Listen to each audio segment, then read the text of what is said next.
As a way of introduction for myself and my background, I come from a leadership and management background, largely in this century, the last 15, 16 years or so, in the digital transformation area, in particular trying to make organizations more agile, more innovative, and more resilient. And it's with that background that I was brought in to set up Cybex as a cyber resilience capability that complements the Emergency Planning College, or EPC.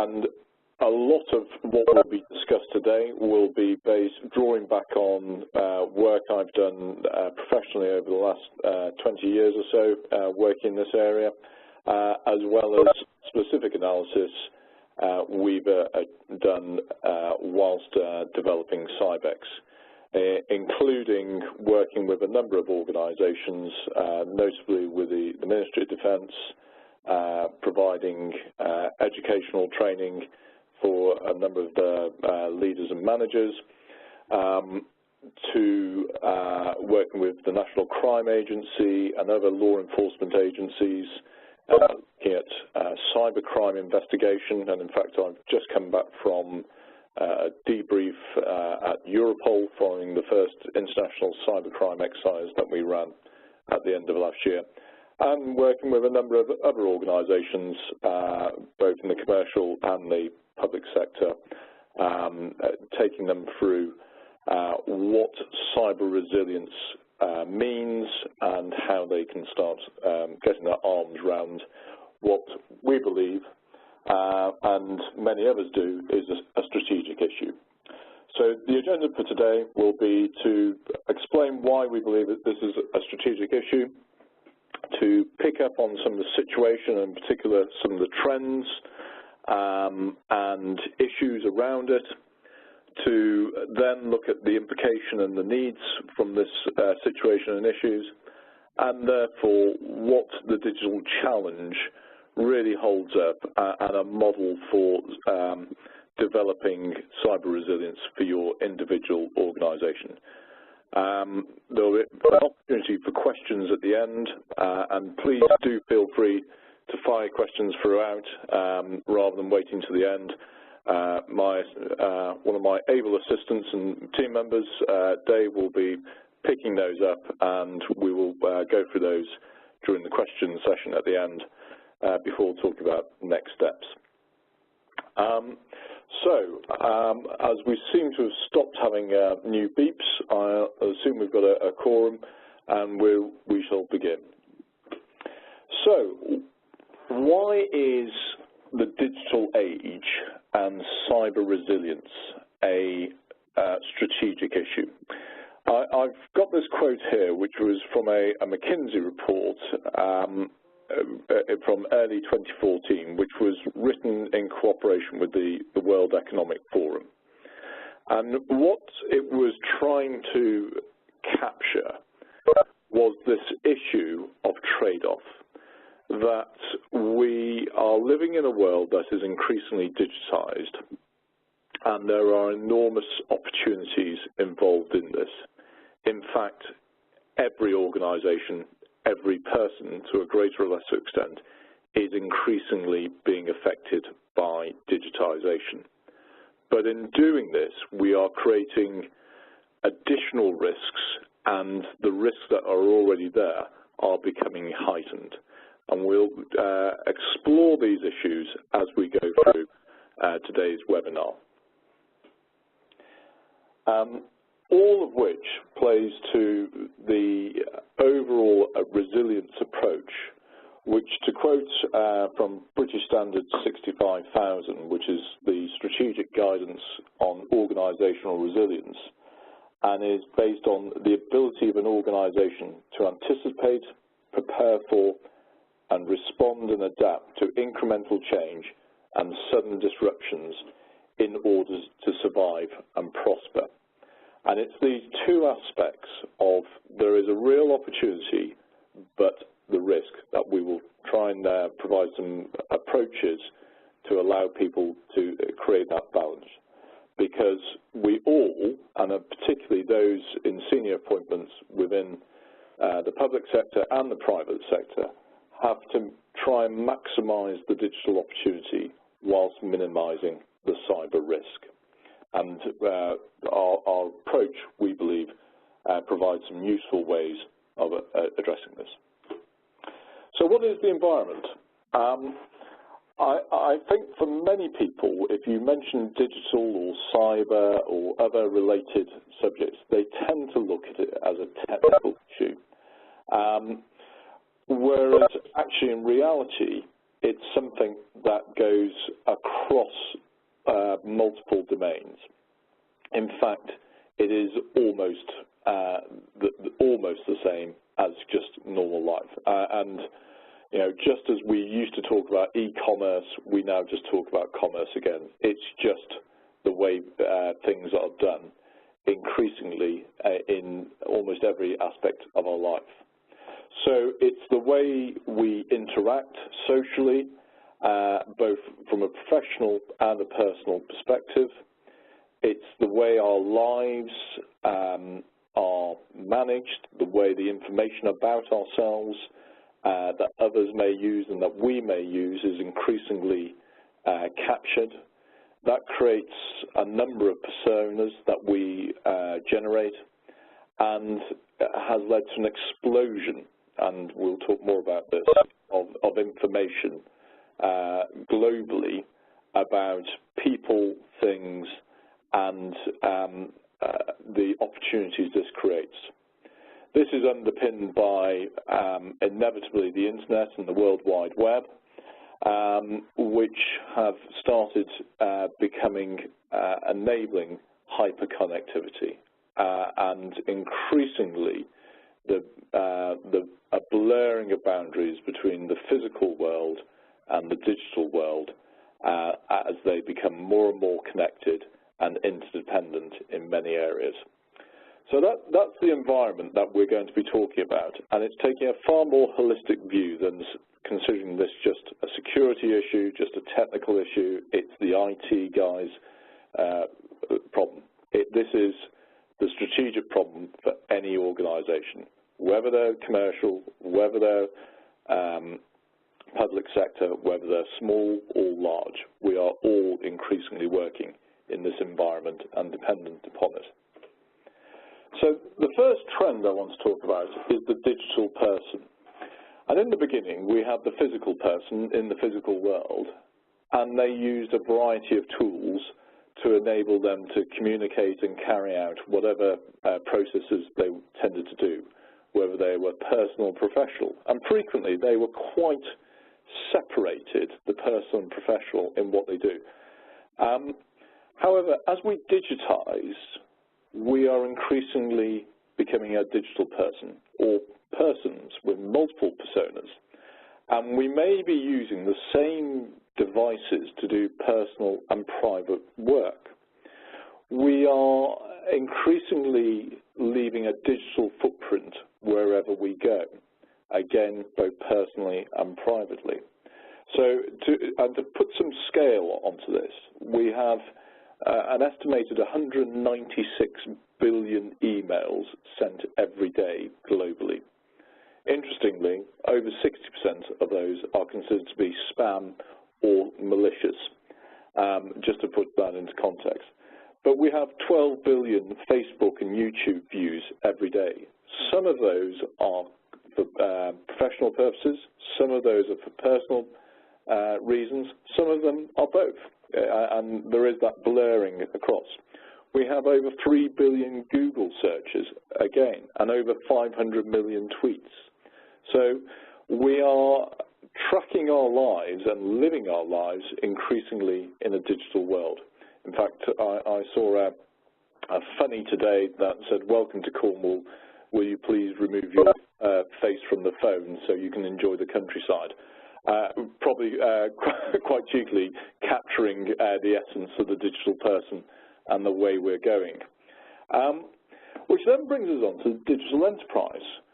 which is comprised of these digital people as well as physical people who connect to other digital people predominantly in their supply chain.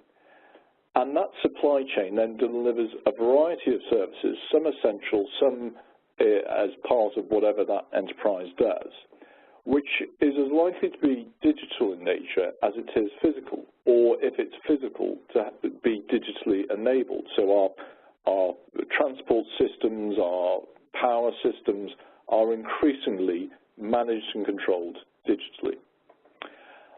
These enterprises then have a series of customers, stakeholders, that they then provide their products and services. And that ranges from local councils delivering services to vulnerable adults, children, collecting the bins, to multinational corporations delivering predominantly digital-based services.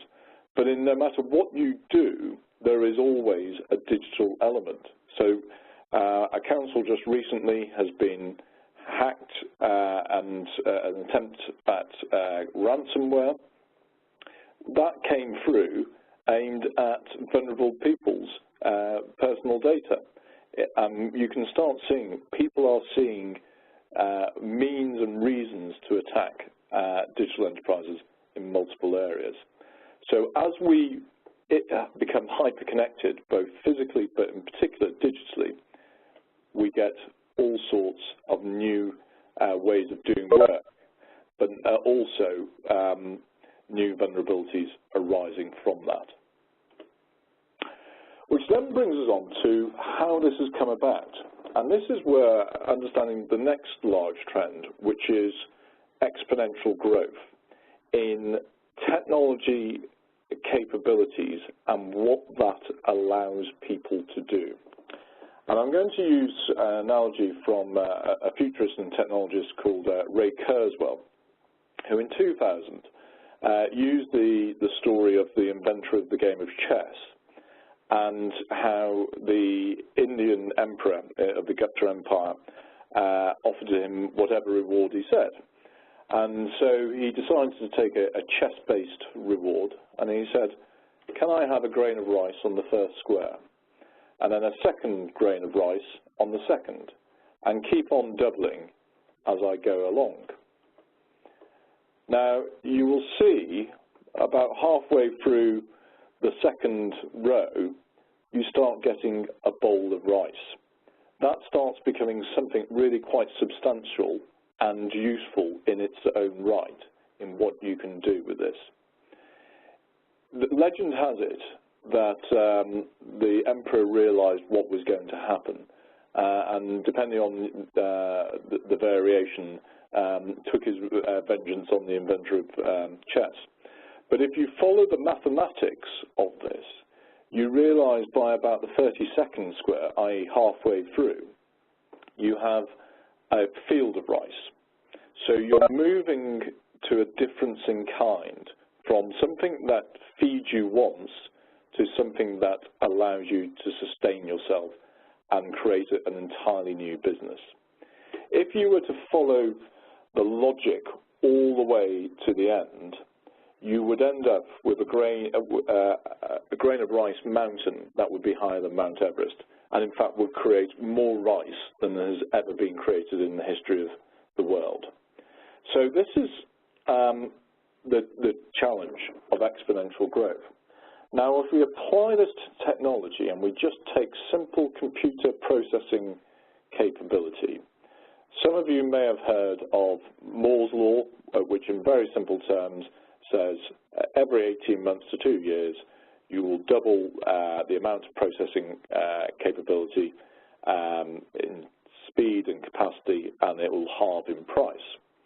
So applying that basic law and rule of thumb, rather than hard and fast, to this analogy, and if we take 1958 as the first year the US Economic Bureau first started recording IT spend, you'll see by 1965 there was beginning to be the trend formed. 1965 being when Gordon Moore first came up with his famous law, which was only ever meant to last about 10 years. So, which takes us to about 1976, where we're beginning to get the bowl of rice, something substantive that we can do with that. And it was in that period that touch screens, voice-activated software, and all the things we now take for granted actually was first being experimented upon in places like the Massachusetts Institute of Technology and other leading research universities and capabilities. So in that period of the late 70s, early 80s, things we take for granted now were being conceived, but they were difficult to deliver because the processing power wasn't there. If we move on to 1997, the year Google.com was registered as a domain name, that's also the year that the US Accelerated Strategic Computing Initiative, ASCI RED, became the fastest computer in the world. It cost $55 million, it covered 4 football pitches, and it reached the computer processing power of 1.8 petaflops. That sounded really impressive in 1997. But if we go to 2006, the Sony PlayStation 3 was launched, which had 1.8 petaflops of power, yet was the size of a small case and cost $500. That was also the year that the ASCI RED was closed down.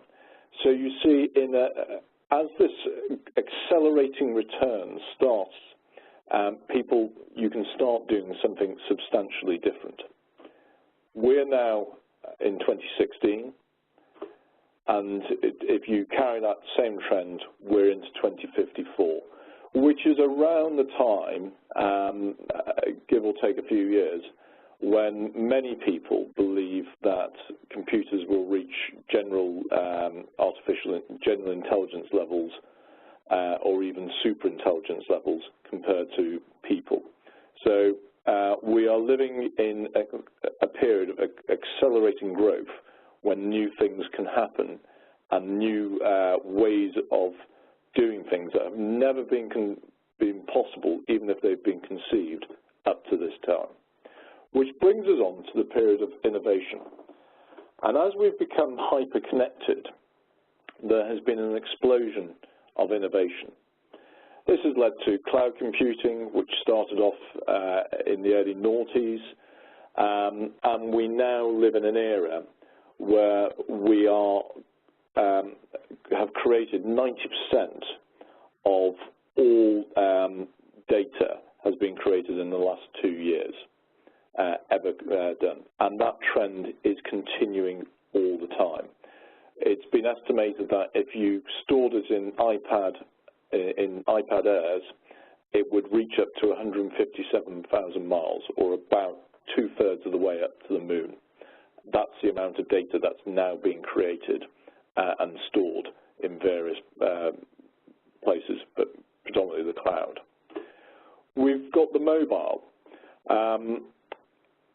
In terms of smartphones alone, there are about 1.5 billion of those. So the iPhone was launched in 2007, so the year after the Sony PlayStation 3. Using all those things that were first conceived of in the late 70s, early 80s, we now see them as ubiquitous. 1.5 billion plus globally being used. That's set to rise to nearer 3 billion in the next 10 years. So we are increasingly connecting people to other people and to this plethora of data. And we are also increasingly connecting objects, dumb things, through what's sometimes called the Internet of Things, to this network and collecting huge amounts of data. So there are currently estimated to be about 15 billion connected devices of varying sorts around the world. And these range from fridges, which can help order new milk when it's appropriate, to heart pacemakers in individuals and other health-related things, to a number of industrial control systems, many of which control that networks of our supply chain and the things that help us carry on in life. That's expected to explode to about 50 billion devices by 2020 and potentially 200 billion to a trillion by 2025. So this exponential growth is being reflected as technology is really beginning to take hold.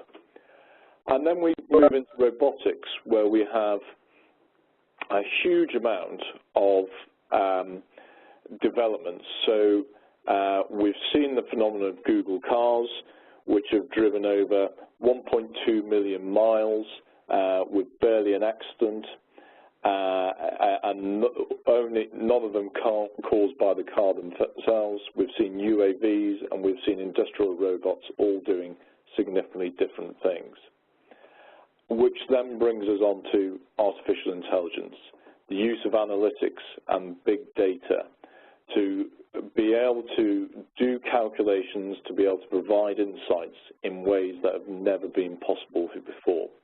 So Facebook have an AI application called DeepFace, which has near human ability to recognize people based on photographs. Absolutely proven and currently taking on. We've seen chess grandmasters beaten back in 1997 with Garry Kasparov. However, we've now got the first Go strategy champion about to be challenged, and I suspect beaten by a computer in the next coming months. So a period of enormous innovation and driven by collaboration between people, so recombining many of these technologies to do new things and bring great drive economic growth and benefits to the wider society. All of this is creating what's sometimes called VUCA, or volatility, uncertainty, complexity, and ambiguity.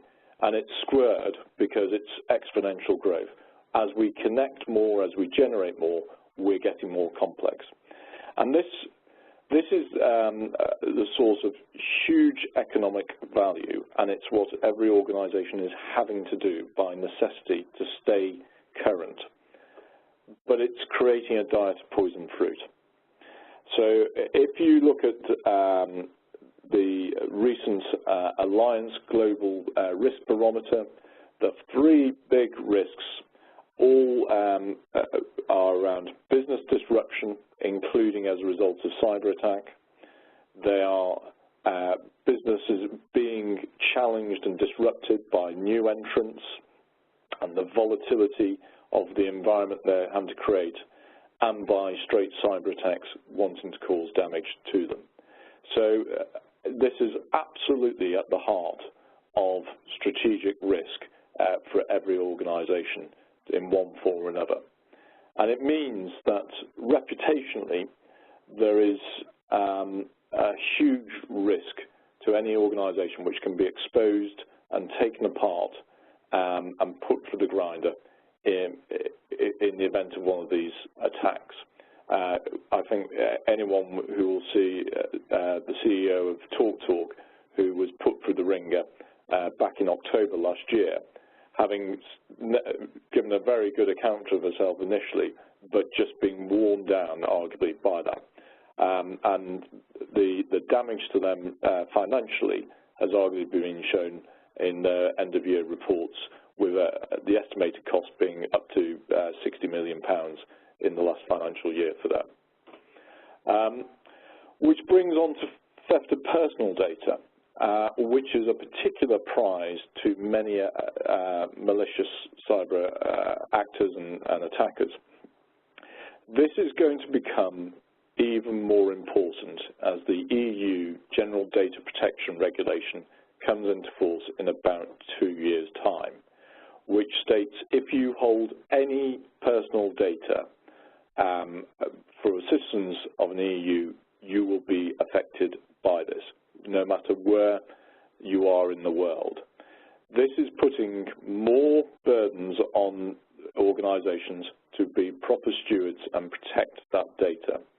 And it is also putting significant charge or potential for significant fines on organisations, with fines of 20 million euros or 4% of global revenues for a major breach of the regulation, with a fine of 10 million euros or 2% of global revenue for minor breaches. All of a sudden, this is going to have the potential to raise the risk that every organisation, public or private, national or international, is going to start having to deal with. Frequently, attacks are summarised as being based on the confidentiality of affecting primarily the confidentiality, the integrity and the availability of data and systems. As we look at this, some of this may be theft of trade secrets, intellectual property. It may be people, for whatever reason, wanting to adjust particular data, or it may just be disruption. But when taken into the Internet of Things and connected devices to the physical world, that then starts raising issues about the safety and reliability of some of the physical world systems that we rely upon on a daily basis. Finally, all of this has an impact on your degradation of operational effectiveness, which can manifest itself in ways that haven't necessarily been thought through traditional ways of looking at business continuity, because the dimensions and the complexity and dynamism of the situation can change in ways not previously encountered. So this diet of poison fruit, which is taken from a US presidential report in 2014, shows that we are really absolutely dependent on digitisation, but in doing so, we are exposing ourselves to new and sometimes greater risks.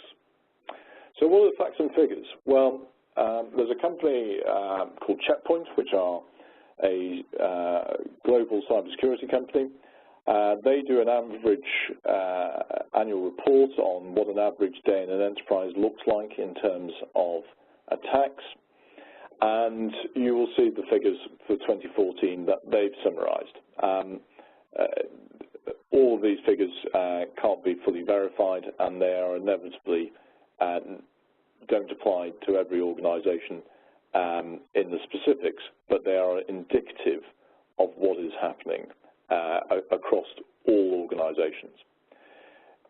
Taking the basis of the trend, you'll see the report from last year shows that the tempo of these attacks and of sensitive data leaving, unknown malware being downloaded is increasing.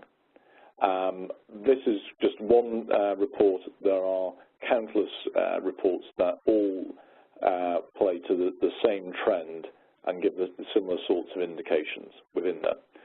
So we have a situation now where we are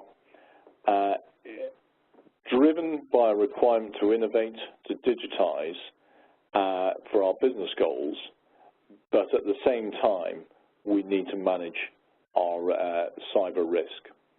So this brings us back to the organisational resilience approach of anticipation, preparation, response and adaptation being absolutely key, and having an integrated management capability to do that. If we go back to our enterprise and the multiple layers, that means that digital innovation, which is going to be building across this piece, needs to be able to be foster the creativity and the delivery of that to achieve those strategic goals. But it's going to have to be increasingly balanced by a mix of controls which seek to prevent, detect and if necessary respond to cyber attacks, which may manifest themselves in multiple ways, including through social engineering of people within an organisation, to physical breach to do something, as well as the more standoffish ability to attack from afar through the internet. So the challenge and the need is to strategically align vision and goals of the organisation, have a leadership and culture that enables innovation and doesn't hold it back, but at the same time enables the proper risk management, so that users' behaviour is as important as the various technical firewalls and other structures that may be put in place. And all of this requires appropriate governance and accountability of who's going to do what and how this is resourced. Ultimately, if this is done correctly, then you have the ability to develop mutual trust, shared understanding, collaboration, and communications. These are the building blocks that drive innovation, but they're also the building blocks that enable effective cyber resilience and organisation resilience as a whole. So, the digital challenge is like this. There is a need to develop objective understanding of both systematic and systemic risks and to manage them. And it means accepting risk, going from having no risk tolerance to an understanding this will happen, and therefore placing the right controls in place. As I mentioned just now, some of that is as much about culture and getting a culture where people will understand that this can happen and therefore be ready to admit that they, by accident, clicked on a phishing email.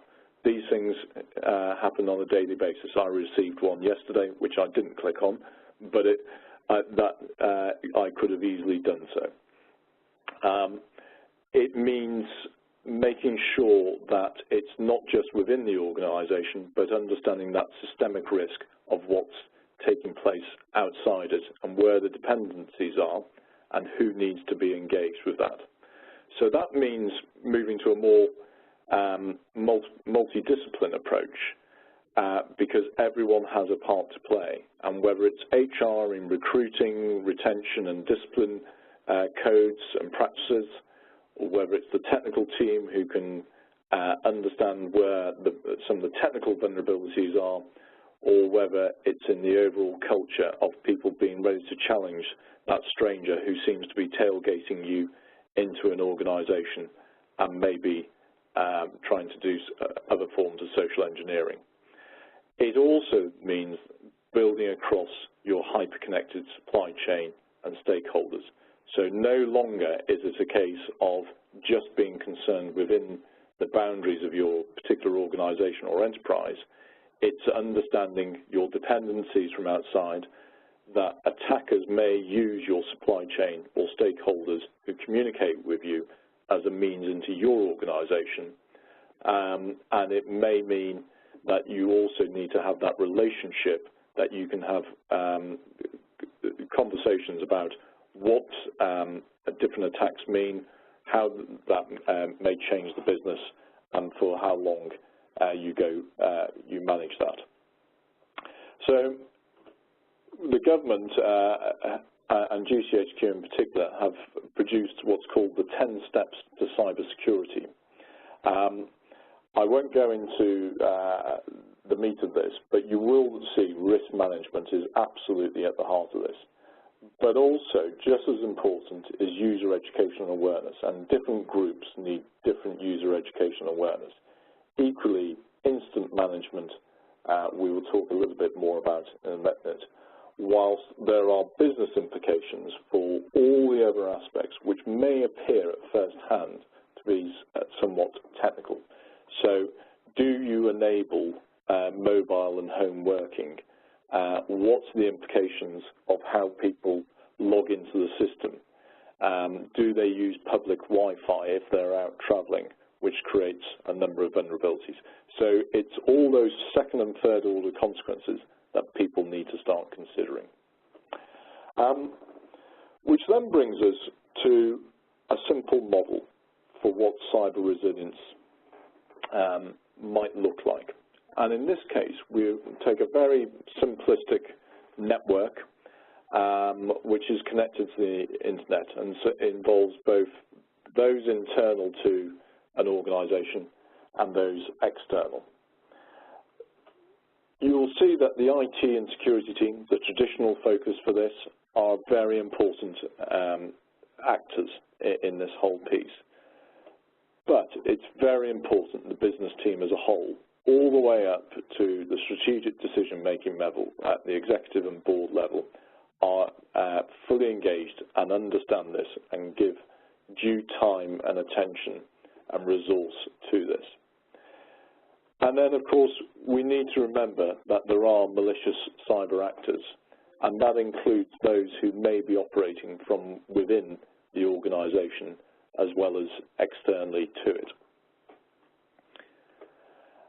The first thing, then, is to understand what the motivations and who might want to attack you. Equally, what the vulnerabilities of your systems are, of your data, your technology, and your business is as a whole, and how it needs to be protected. That will lead to a number of those preventative, detective, and responsive controls as you start developing your risk management. But inevitably, attacks will come in. As we said, there are multiple attacks take place. So the first thing is to have the ability to recognize an attack, and this is not always a simple thing to do. But if you can do that, then you can start then understanding what the likely effects are going to be. Equally, you can start your incident management. And that incident management frequently is just going to be focused on terminating the attack. Stop the bad thing happening whilst you work out what to do next. Whilst at the same time, then working out how to restore systems or the capabilities back up and running. Now, the consequences of this very quickly escalate from the traditional IT and security team and become very much a business issue. So there is a whole control and coordination piece that incident management requires as these things are escalated and reported upon. That needs to be tied into your understanding of risk management and any results fed back into that. But it also means business continuity disciplines need to be fully in place and have accounted for these sorts of attacks, and including whether it's a confidentiality or an integrity issue, not just an availability issue. There needs to be a communications piece. If this, both internally but also externally, and in particular with your suppliers, with your regulators if you're in a regulated industry, with other stakeholders, and an understanding of when and how you should call in law enforcement and how you cooperate with them. The experience we've seen is that's always better done pre-attack, so you've got those relationships in place rather than trying to form them and develop them post-attack. And ultimately, it comes back to understanding your supply chain and stakeholder management so that customers want to stay with you and don't leave you like the 101,000 have left talk. That your suppliers understand and can be part of your solution, not a secondary piece, and so that you can also influence other key people who will, and organisations that are part of your wider ecosystem. So this is a very simple cyber resilience model which can then be taken and developed and practiced, tested and refined by any organisation as they work out what's right for them and strategically balance that desire for achieving your organisational goals and digital innovation, and working out what controls, be they preventative, detective, or responsive, are required to achieve resilience. So I think with that, we'll switch to questions. If I could ask Dave if you could start flagging up any questions we may have received.